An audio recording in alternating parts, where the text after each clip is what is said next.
que cada vez un mayor número de ciudadanos exigen que disminuyan sus privilegios los gobernantes, y gobernantes que empiezan a hacerse poquito sensibles a esto y empiezan en algunos lugares empiezan a hacer disminuciones importantes a los privilegios de los funcionarios públicos. Y pongo el ejemplo de el Bronco en Nuevo León, el Bronco, la disminución del 20% de sus salarios, la postura del gobierno municipal de Guadalajara, de Enrique Alfaro, de hacer disminuciones sensibles a los ingresos de los integrantes del municipio del gobierno municipal de Guadalajara.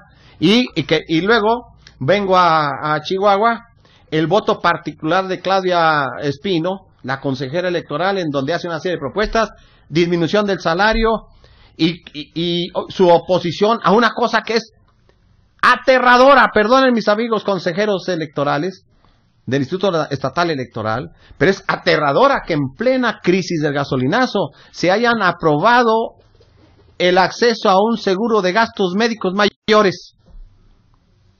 Vayan al ISSSTE, afílienos a pensiones, afílienos al seguro social, pero eso, y Claudia Espino propone además que se les quiten los gastos de celulares, que se quite la gasolina de gastos ordinarios y que se deje solamente la de los viáticos, lo que debiera hacer, y que entonces me parece que esa debiera ser una actitud que la totalidad de los funcionarios, los gobernantes de Chihuahua, de los primeros niveles, debieran de inmediato copiar y resolver en definitiva y hacerse de veras eco de los reclamos de todo un pueblo que lo está haciendo en todas las plazas del país. Víctor. Y cada día está creciendo más este descontento. Yo creo que lo que ahora nos ofrecen a través de este órgano no es más que más de lo mismo, más de lo que siempre hemos visto y más de lo que siempre hemos intentado eliminar como una condición ya muy repetitiva dentro de los diferentes ámbitos de las organizaciones gubernamentales o de las organizaciones no gubernamentales, pero que tienen alguna representación de algún tipo, ¿no? Como en el caso del IE. Creo que el hecho de que se hayan aprobado pues este seguro de gastos médicos mayores en otra época hubiera sido algo positivo, algo bueno, pero no ahora, porque ahora la ciudadanía está muy cansada de este tipo de acciones. Creo que los representantes populares o los funcionarios públicos tienen la misma obligación y los mismos derechos que todos los demás ciudadanos en este tema. También necesitan comer, necesitan vestirse, necesitan educación, necesitan salud, necesitan todo lo que la Constitución nos da a todos los ciudadanos. Pero tienen un privilegio, salarios muy altos, como en este caso un seguro de gastos médicos mayores, que bueno, todos quisiéramos tener un seguro de gastos médicos mayores, pero está fuera del alcance del común de los ciudadanos. Está más bien hacia ciertas élites, como en este caso, ¿no? Y creo que eso es lo que en un momento dado nos va a llevar, o nos está llevando, a que el repudio se generalice cada día más, ¿sí? Y que se exija, que se busque la equidad en este tema. O sea, ¿por qué hay gente que gana un salario mínimo que son alrededor de 80 pesos diarios, ¿sí?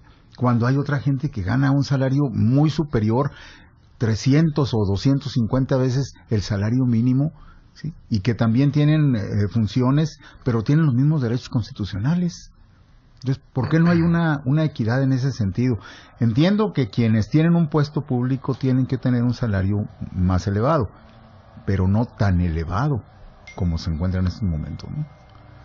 Gerardo Cortina. Sí, mira, ya que lo comentaste, yo quiero leer exactamente de manera textual los puntos propuestos por la consejera Espino, en la que realmente no es mucho, pero como tú dijiste, ¿verdad? Realmente lo que la gente espera es una disposición espontánea, no obligada, no forzada en cuanto a los gastos. Se los voy a leer, si me permites, para que los escuchas vean los puntos que toca Claudia, en la que realmente pues, fue un voto aislado, un voto en contra, que no hizo merma en la votación. Primera, en el rubro de dietas, una reducción del 20%. Segunda... ¿Y solo de dietas? Bueno, así menciona eso. Ahorita comentamos la cuestión. Segunda, reducción del sueldo del secretario ejecutivo en un 20%. Tercera, no autorizar el seguro de gastos médicos que estamos comentando. Cuarta, suprimir el rubro de gasolina en cuenta ordinaria y solo conservar la parte correspondiente a viáticos. Quinta, suprimir el gasto de aparatos celulares y el pago de renta a los mismos. Sexta, suprimir el rubro de computadoras personales. Séptima, reducción del 10% en el monto destinado a asesores. Octava, suspender las contrataciones, ni una plaza más fuera del proceso electoral. Novena, restringir el uso de vehículos oficiales. Décima, redactar a la brevedad lineamientos de austeridad en el uso de los recursos de observancia obligatoria para todas las áreas del instituto. Como la ves, es una temática muy interesante, global, en cuanto a los egresos del instituto, pero realmente, pues yo creo que aquí Claudia se quedó corta en cuanto, o usó, no sé cuál fue su idea de usar el término dieta.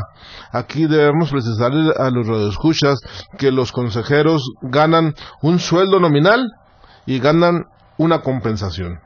Y aparte de esa compensación, que estamos hablando casi de 80,000 pesos entre sueldo nominal y dieta, todas les dan gastos de viáticos, les pagan celular, les dan gasolina y algunos usan vehículos oficiales que son innecesarios. Por ejemplo, los presidentes, tanto del Tribunal Electoral como el Instituto, Javier, usan Suburban. Son unos aparatos que gastan muchísima gasolina y que cuando no hay proceso, pues no se requiere simplemente. Pero además, ¿por qué necesitamos adjudicar vehículos oficiales cuando no hay un proceso electoral? A cualquier funcionario. ¿Sí? ¿Cómo asignarle un vehículo personal a un funcionario que gana más de 60,000 pesos mensuales para que vaya de su casa al trabajo y del trabajo a la casa? Pues que, es que eso no se justifica. Pierden su carácter de ciudadanos y se adquieren el carácter de cortesanos, porque entonces ya tienen derechos, privilegios por encima de los ciudadanos. Por encima de los demás. Josué Aguirre. Pues retomando el discurso de Peña Nieto hace una semana, que decía que pues la gallina de los huevos de oro ya se acabó. La verdad es que estas declaraciones de las instituciones nos quedan demasiado cortas. Y en el caso del INE, pues es un aparato burocrático que nos ha costado miles de millones de pesos a lo largo de los últimos 10 años y que no nos dan una certeza, o sea, no generan democracia. ¿Qué es lo que generan? Básicamente que la impunidad que se genera en las elecciones y la corrupción que traen los partidos sea institucional y que al fin de cuentas den legalidad a unos procesos que la gente a veces no están de acuerdo o que no es que el ciudadano lo perciba como legal. Yo creo que el aparato de la democracia en México nos sale muy cara porque en realidad aún no somos como un pueblo con el derecho de tener un presidente que hayamos votado, un presidente que hayamos elegido, un gobernador. Quizá en la elección pasada tenemos esa certeza y esa legalidad de que realmente el evento de la votación tuvo la intención del voto de que Corral saliera beneficiado por lo que acarreaba el PRI y César Duarte, pero en muchos de las elecciones no está esa legalidad, o en este caso no se genera esa confianza. Veamos incluso impugnaciones, todas las impugnaciones del PRI que hizo, las impugnaciones en Zacatecas, impugnaciones a nivel nacional con elecciones en 2006, en 2012. Entonces yo creo que este sistema realmente debe ser al mínimo, que pudieran decir, ¿saben qué? El Instituto Estatal Electoral puede funcionar con esta cantidad mínima, con una cantidad lo más realmente que refleje la situación de México, porque al fin de cuentas estamos gastando en algo que no está produciendo los resultados que quisiéramos. Sí.